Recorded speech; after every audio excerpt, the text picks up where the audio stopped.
Hello दोस्तों, हमारे channel अनमोल निवेश में आपका स्वागत है।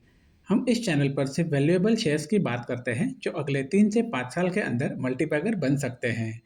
कोई भी कंपनी में इन्वेस्ट करने से पहले आपका सिलेक्शन अच्छा होना ज़रूरी है और आपको ये पता होना ज़रूरी है कि आप इस कंपनी में क्यों इन्वेस्ट कर रहे हो।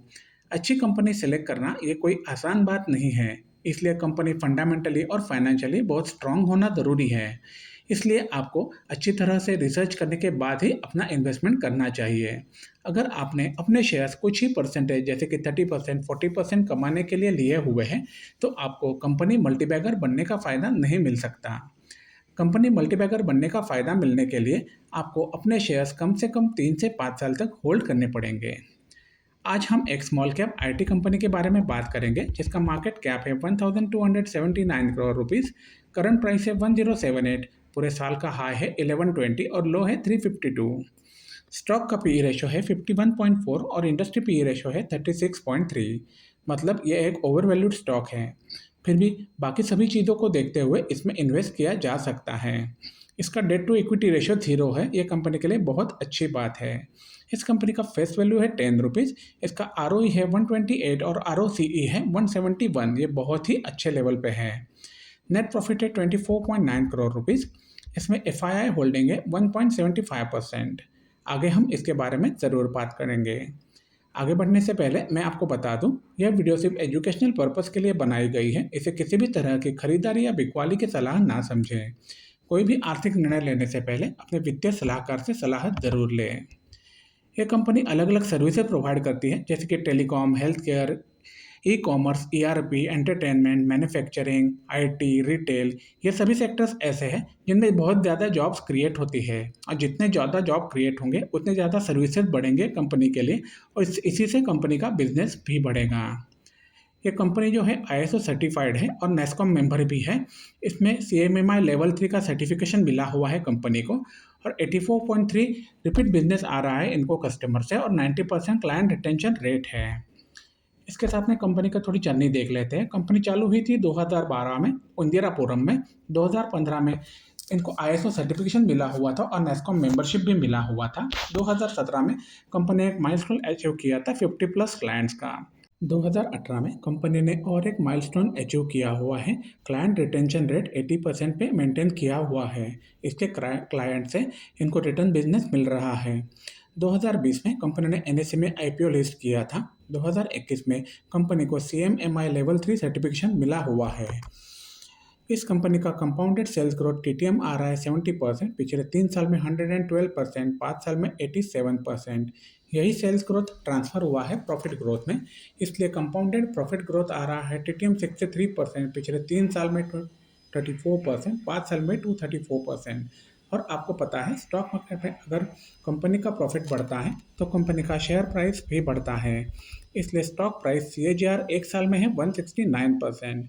आरओई भी अच्छी तरह से बढ़ रहा है।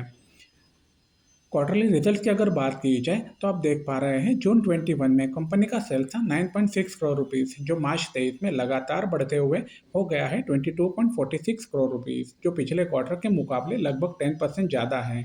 अगर आप ठीक से चेक करेंगे तो यह क्वार्टर टू क्वार्टर ग्रोथ लगभग 10% आ रहा है। ये कंपनी के लिए बहुत अच्छा है। काफ़ी अच्छी ग्रोथ मेंटेन की हुई है कंपनी ने।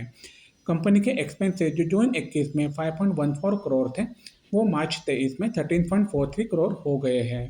नेट प्रॉफिट भी बढ़ा हुआ है, 4 करोड़ से 7.18 करोड़ हो गया है। ईपीएस भी अच्छी तरह से बढ़ा हुआ है। आगे बढ़ते हैं प्रॉफिट और लॉस स्टेटमेंट की तरफ।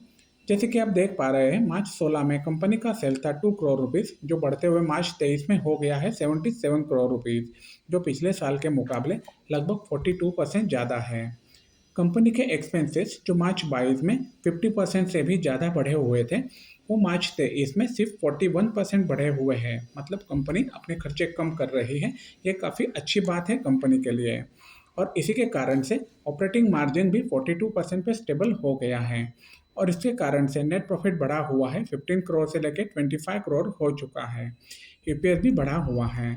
अभी हमने जो बात की वो आपको ग्राफिकल रिप्रेजेंटेशन में ज़्यादा अच्छी तरह से समझ आएगी। अगर कंपनी इसी तरह से सेल्स और नेट प्रॉफिट बढ़ा के और एक्सपेंसेस कम करके काम करती है तो कंपनी ज़रूर मल्टीबैगर बन सकती है। कंपनी के बैलेंस शीट की अगर बात की जाए तो रिजर्व्स जो मार्च 22 में पिछले साल के मुकाबले 60% कम हुए थे, वो मार्च 23 में 64% बढ़े हुए हैं, 11 करोड़ रुपीस हो चुके हैं। ये काफ़ी अच्छी चीज़ है।